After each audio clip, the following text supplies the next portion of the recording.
Welcome to the Bible for World channel. Black people, one of the globe's largest ethnic groups, possess a rich heritage that even finds its reflection in the Holy Scriptures. Interestingly, the Bible addresses the origins of African peoples, highlighting their melanin-rich kings and queens. In this video, we'll explore intriguing insights about the biblical ancestors of Black and African communities. Don't forget to like, comment, and subscribe to our channel.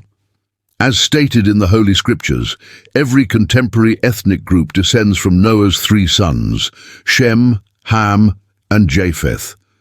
This includes black individuals and other darker-skinned ethnic groups, all tracing their heritage back to Ham, one of Noah's sons.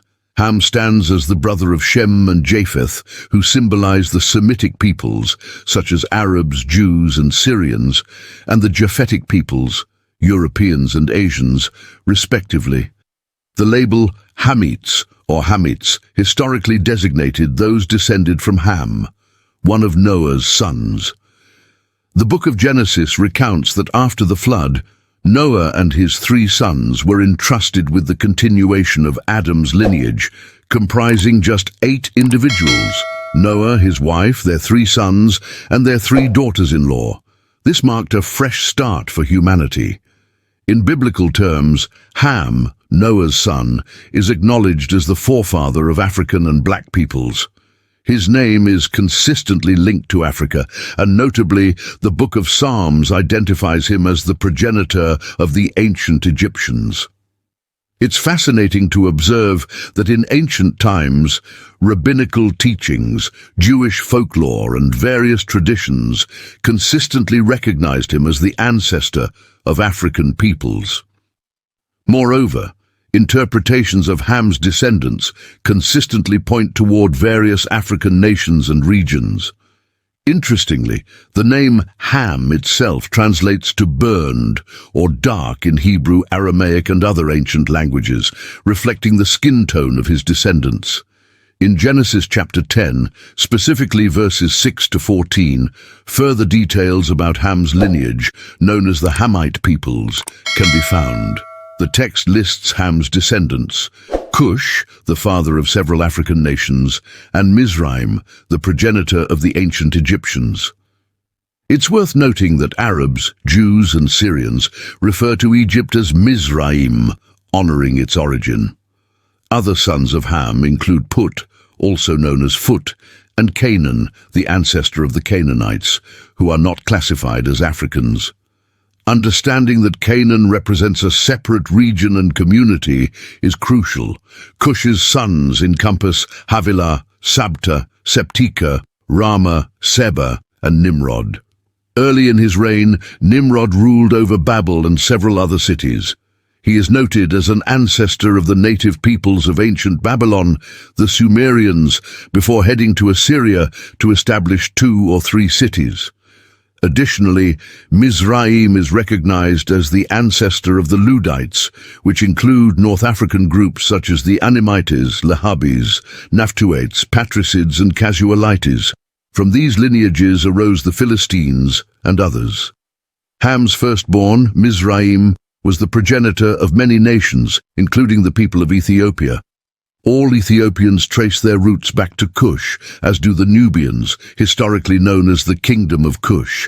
These are the key nations and peoples that emerged from Cush, son of Ham. They extend beyond Cush and Nubia, encompassing the Kingdom of Cush, the Kingdom of Nubia, and the ancient Sumerians. Nimrod, the rebellious son of Cush, is viewed as the forefather of the Sumerians. Moreover, it's believed that the peoples of South India, including indigenous communities, share Kushite ancestry, alongside many other Africans, such as those from Mali, Eritrea, Kenya, the Congo, and the Bantu groups of Gabon. The term Cush in the Bible frequently correlates with Ethiopia, Sudan, and broader Africa, literally meaning Ethiopia or black. Cush is also recognized as the father of Canaan and Mizraim. Mizraim is acknowledged as the ancestor of the ancient Egyptians and numerous North African groups, including the Berbers and the dark-skinned Tuareg.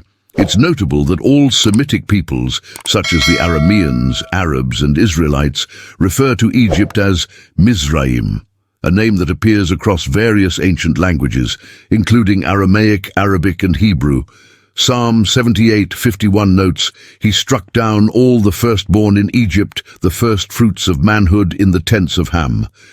In addition to Mizraim, Ham had a son named Put or Foot.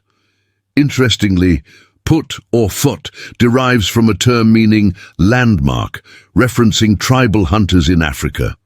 Put is acknowledged as the progenitor of the indigenous Black Libyans and several other African groups. Now let's touch on the infamous curse of Ham or Canaan. Many in ancient times misinterpreted this curse as described in Genesis 9. The narrative tells us that after Noah became intoxicated, his son Ham did not assist him, but instead mocked him to his brothers. While various interpretations exist, this is not the main focus of our discussion. Noah's curse fell specifically upon Canaan, one of Ham's sons. This might seem like an overreaction from Noah, but in those times, the respect owed to one's father was held in high regard.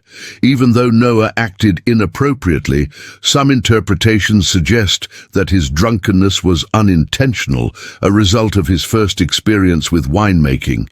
This may explain why God did not punish him. It's important to note that Ham and his three sons, Cush, Mizraim, and Put, originated from African peoples. We must emphasize that it was not black peoples who were cursed, but Canaan, the father of the Canaanites who settled in the Middle East. The curse was directed at him, not at the African peoples. Misinterpreting this biblical narrative as a curse on African peoples is a significant misunderstanding. We understand that Ham is the ancestor of all African and South Indian peoples, having lived an exceptionally long life before the flood. He witnessed generations of his family, living possibly around 600 years, similar to his brother Shem. While the biblical texts do not specify his age, it's reasonable to presume he may have reached that milestone. The precise location of Ham's tomb remains uncertain, though some theories suggest it could be in Ethiopia or Nubia. Others believe it might lie in Mesopotamia, among the Sumerians. Nonetheless, many concur that Ham's burial site is in Africa, potentially Sudan or Ethiopia, with some positing Egypt as a possibility. An intriguing thought, given Egypt's rich history, filled with mysteries and ongoing discoveries of ancient remains. The Book of Jubilees offers additional insights into Ham's later years and events involving Noah's family across the three lineages, Ham, Shem, and Japheth. This ancient Jewish text, considered authentic during and before Christ's time, mentions that Ham disapproved of his youngest son, Canaan's desire to occupy the land of Shem, now known as Israel. Ham and his other sons, Cush and Mizraim, shared their father's sentiments, objecting to Canaan's ambitions. In Jubilees, it is recorded that Cush and Mizraim, along with Ham, confronted Canaan about his choice to settle in Shem's territory, believing that the lands of Africa were meant for Ham's descendants. However, Canaan chose to disregard their wishes and continued to inhabit that land. Jubilees also states that Ham founded the first city and province after the flood, naming the city after his beloved wife, Maletemloch. Thank you for joining us. Please remember to like this video. Sharing it helps reach more people. Don't forget to subscribe to our channel. Until next time.